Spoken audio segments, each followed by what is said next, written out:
मृग तृष्णा अध्याय 55। चांदनी रात थी।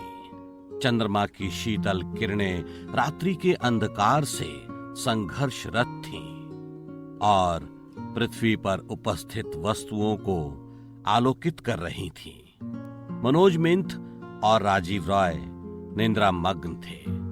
बीती रात पर्याप्त थकान के कारण नींद गहरी थी और थकावट होना स्वाभाविक था। उनके जीवन का सबसे अधिक उलझा हुआ और कठिन केस उनके सामने था। केस का लगभग 60% हिस्सा वे हल कर चुके थे, जबकि उन्होंने प्रोफेसर के फॉर्मूले खोज निकाले थे और बाद में प्रोफेसर के कातिलों तक पहुंचने की दिशा में प्रगति कर चुके थे। लेकिन फिर भी अभी उन्हें ऐसा कोई सबूत नहीं मिला था जो उन्हें प्रोफेसर के वास्तविक कातिलों तक शीघ्रता से पहुंचा सके। उन्हें पता लग चुका था कि प्रोफेसर के हत्या के पीछे आईएसआई का हाथ है, लेकिन भारत में आईएसआई के जाल तक कैसे पहुंचा जाए, ये रास्ता खोजना अभी शेष था। बार बार शक का केंद्र बिंदु डॉक्टर अवनीश चतुर्वेदी ही बनता था। वही इस पूरे घटनाक्रम से संबंधित एक ऐसा व्यक्ति था जो उनकी नजरों में था और वे डॉक्टर अवनीश चतुर्वेदी के सहारे ही आगे बढ़ना चाहते थे। वो दोषी है, ये निश्चित हो चुका था, लेकिन वो कहां तक दोषी है ये अभी भी सिर दर्द बना हुआ था।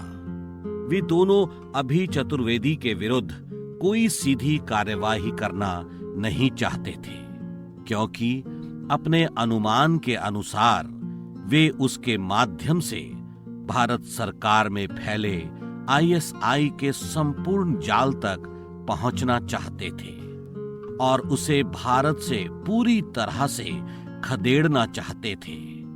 कभी कभी योग्य व्यक्ति भी अपने प्रयासों से सही परिणाम केवल इसलिए प्राप्त नहीं कर पाता क्योंकि अपराधियों की किस्मत बहुत अच्छी है।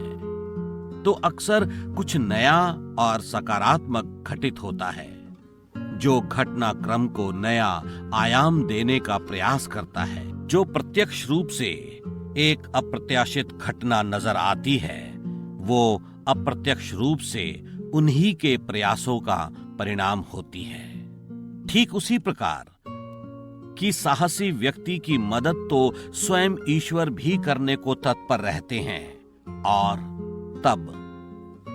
तब तक भयंकर अंधकार में भी रोशनी की एक किरण दिखाई पड़ती है। संभावनाओं का एक संसार आकार लेता है जो सही मार्ग दिखाने का पूर्ण प्रयास करता है। और शायद यहां कुछ ऐसा ही घटित होने जा रहा था। ठक ठक ठक, कोई आवाज नहीं। ठक ठक ठक, राजीव राय की निंद्रा टूट जाती है। गुरु गुरु, वो हल्के से मिंथ ने कान में बोला। क्या है बे, नींद क्यों खराब कर रहा है? गुरु, दरवाजे पर कोई है। ठक ठक ठक ठक। अबे खोलता क्यों नहीं? मिंथ ने राजीव से कहा। पर गुरु, ये कैसे पता लगे कि बाहर दुश्मन है या दोस्त? देख चेले, बाहर कौन है ये तो हम भी नहीं जानते, लेकिन हाँ, वो हमारा दुश्मन नहीं हो सकता। कैसे? अबे सड़े अंडे के 12 साल पुराने छिलके। क्या कोई दुश्मन मिंथ द ग्रेट के कमरे में दरवाजा खटखटाकर आ सकता है? कह तो ठीक रहे हो गुरु। इतना कहकर राजीव राय दरवाजे की तरफ बढ़ जाता है और दरवाजा खोलते ही पूरी तरह चौंक गया, क्योंकि उसके सामने था जख्मी इंस्पेक्टर अतुल सचान। राजीव राय उसे अपना सहारा देकर अंदर तक लाया। तब तक मिंथ भी मौके की गंभीरता को देखते हुए उनके पास आ चुका था। अतुल सचान का पूरा शरीर लहू से लथपथ था। खून बड़ी मात्रा में बह चुका था। वो राजीव राय का सहारा पाते ही बेहोश हो चुका था। उसकी अवस्था देखकर यह कहना मुश्किल ना था कि उसके जिस्म में कई गोलियां प्रवेश कर चुकी हैं। मिंथ ने शीघ्रता से अपने हाथों में जल लिया और अतुल सचान के चेहरे पर छिड़कने लगा। अतुल सचान जल्दी ही होश में आया और मिंथ ने पूछा, सचान, ये कैसे हुआ? इसका जिम्मेदार कौन है? अतुल सचान ने अपनी टूटती सांसों से कहना प्रारंभ किया। उसके होठों पर एक फीकी मुस्कान रेंग गई। और कौन करेगा सर? ओ, इसका जिम्मेदार अमजद इस्लाम है ना? हाँ, और उसके लोगों ने रामू की भी हत्या कर दी है। क्या? हाँ सर, वे लोग मुझे भी मृत समझकर छोड़कर चले गए थे, लेकिन उनके दुर्भाग्य ने मुझे कुछ अतिरिक्त सांसों का सहारा दिया है। मैं आपको एक बेहद महत्वपूर्ण जानकारी देना चाहता हूं। अतुल सचान, पहले तुम्हें डॉक्टर की जरूरत है, जानकारी बाद में मिल जाएगी। पहले हम अस्पताल चलते हैं। सर, मेरे पास ज्यादा समय नहीं है। क्या कह रहे हो अतुल सचान? तुम ठीक हो जाओगे, हम तुम्हें बचा लेंगे। सर प्लीज, मैं स्पष्ट महसूस कर रहा हूं कि अब मेरा जीवन संभव नहीं है। कृपया आप मेरी बातें ध्यान से सुनिए। यदि मैं समय से पहले मर गया तो मानवता का बहुत बड़ा नुकसान हो जाएगा। मेरे पास अधिक वक्त नहीं है। सारे देश का प्रश्न इस इंफॉर्मेशन से जुड़ा हुआ है। आप ये सब जानकर तो प्रोफेसर हंस गंगवार के हत्यारों तक पहुंचने का रास्ता भी बना सकते हैं। क्या कहना चाहते हो? मिंथ ने गंभीरता से पूछा। सर, इस राज्य का विधायक और मंत्री अमजद इस्लाम भारत में व्यापक स्तर पर फैले आईएसआई के जाल का एक प्रमुख सदस्य है और हमारे देश में घटित होने वाली अधिकांश आतंकी गतिविधियों को वही संचालित करता है। क्या? मिंथ और राजीव का मुंह खुला का खुला रह गया। दोनों विश्वास नहीं कर पा रहे थे। अचरज से उनका बुरा हाल था। अमजद इस्लाम की आपराधिक प्रवृत्ति के बारे में वे जानते थे, लेकिन देशद्रोही होना एकदम अलग बात थी। क्या ये सच है अतुल सचान? राजीव ने पूछा। हाँ राजीव, मैं बिल्कुल सच कह रहा हूं। मुझे भी ऐसी उम्मीद नहीं थी। लेकिन सचान, तुम्हें ये कैसे पता लगा? मिंथ ने जिज्ञासावश प्रश्न किया। आज रामू बहुत परेशान था, इसलिए मैंने उसे अपने कमरे में ही रात बिताने को कहा, जिससे वो अकेला नहीं रह जाता और मैं उनकी हिम्मत बढ़ा सकता था। कुछ समय बाद मुझे नींद आ गई। अचानक आंखें खुलने पर मैंने देखा कि रामू कमरे में नहीं था। मैं तुरंत उठकर अमजद इस्लाम के बंगले पर गया। मेरा अनुमान था कि प्रतिशोध की ज्वाला में जलता हुआ रामू वहां हो सकता है। वहां जाकर मैं देखता हूं कि बंगले में भगदड़ मची हुई है। इसी भगदड़ का लाभ उठाकर मैं बंगले में प्रविष्ट हो गया। लोगों की बातें सुनकर मुझे पता लगा कि रामू ने मिस्टर हेमंत की हत्या कर दी और उसके बाद बंगले में आकर परवेज को भी मार दिया। लेकिन साथ ही रामू खुद भी मारा जा चुका था। अमजद इस्लाम बुरी तरह से रो रहा था। कुछ समय बाद अमजद इस्लाम परवेज की लाश के पास से हटकर एक एकांत कमरे की तरफ बढ़ने लगा, तो मैंने जिज्ञासावश उसका पीछा किया।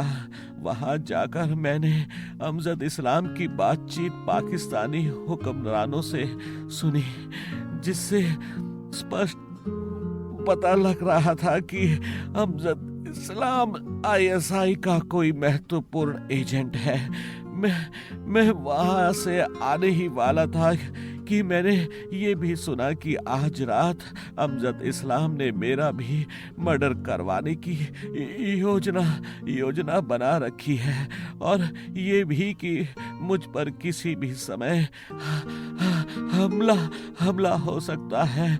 मैं शीघ्रता से अपने कमरे पर ये सोचकर कि कुछ सामान लेने के बाद आपसे मिलूंगा वापस आया, लेकिन कुछ लोग मेरे कमरे पर मेरा पहले से ही इंतजार कर रहे थे। वहां पर मैं उनका शिकार हो गया। तथा वे मुझे मृतक समझकर छोड़कर चले गए। इससे आगे की सारी घटनाएं तो आपको स्पष्ट हो ही गई होंगी।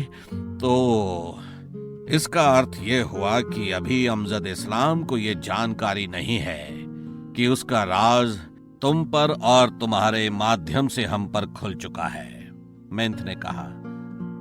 सर, मेरे अनुसार तो यही होना चाहिए, क्योंकि जब तक मैं बंगले पर था किसी ने मुझे नहीं देखा। एक बात और, पाकिस्तानी सरकार भारत में कोई बड़ा खेल खेलने वाली है। उनका जाल भारत में बहुत गहरा है सर। अब देश की सुरक्षा आपके हाथ में है। अतुल सचान, जहां तक जाल के गहरे होने का प्रश्न है तो ये कोई आश्चर्य वाली बात नहीं है। जब तक राज्य का एक तथाकथित सम्मानित विधायक और मंत्री अमजद इस्लाम ही देशद्रोही है तो ये तो होना ही था। दूसरी बात साजिश के सफल होने की है। तो इतना जान लो सचान कि जब तक हम दोनों जीवित हैं तब तक ये पाकिस्तानी टटपूंजिए भारत में कुछ नहीं कर सकते। अभी तक उन कमीनों के देश में वो गोली नहीं बनी है जो मनोज मेंथ को मौत की नींद सुला सके। मेंथ का चेहरा भभकने लगा था और कनपट्टियां लाल सुर्ख हो चली थी। उसने आगे कहना प्रारंभ किया, यदि मान भी लो कि मैं धोखे से इनका शिकार हो जाता हूं तो भी देश की मिट्टी से एक नहीं हजारों लाखों मनोज मेंथ पैदा हो जाएंगे। भूचाल आ जाएगा उन कमीनों के देश में। मेंथ के जबड़े पीच चुके थे। सर, मैं अब चैन से मर सकूंगा। और हाँ, उनकी बातों से लगता है कि प्रोफेसर हंस गंगवार हत्याकांड में आईएसआई का ही हाथ है। जानता हूं, अच्छी तरह से जानता हूं। उन कमीनों की कार्य प्रणाली से मैं पहले ही समझ चुका था कि आईएसआई भारत में सक्रिय है, पर आज स्पष्ट पता लग गया। लेकिन अतुल सचान, मुझे दुख इस बात का हो रहा है कि मेरे इस प्यारे देश में अमजद इस्लाम जैसा देशद्रोही इतने महत्वपूर्ण पदों पर आसीन है। सर, दर्द की अधिकता ने अतुल सचान को तड़पने पर मजबूर कर दिया। अब मेरा समय आ गया है। काश सचान, तुम इस जंग में हमारे साथ रह पाते। सर, मैं मरकर भी इस जंग में आप दोनों के साथ ही हूं। Very good, very good. तीनों के चेहरे पर एक औपचारिक मुस्कान खेल गई। अलविदा सर, कहते हुए अतुल सचान ने दम तोड़ दिया। अलविदा अतुल सचान, मेंथ और राजीव ने सम्मिलित स्वर में कहा। माहौल गमगीन हो चुका था निसंदेह, लेकिन मेंथ और राजीव राय के मस्तिष्क में एक तेज आंधी सी उठने लगी। तूफान उठने लगा था। देशद्रोहियों को सजा देने को आतुर दोनों की आंखों में लहू तैरने लगा।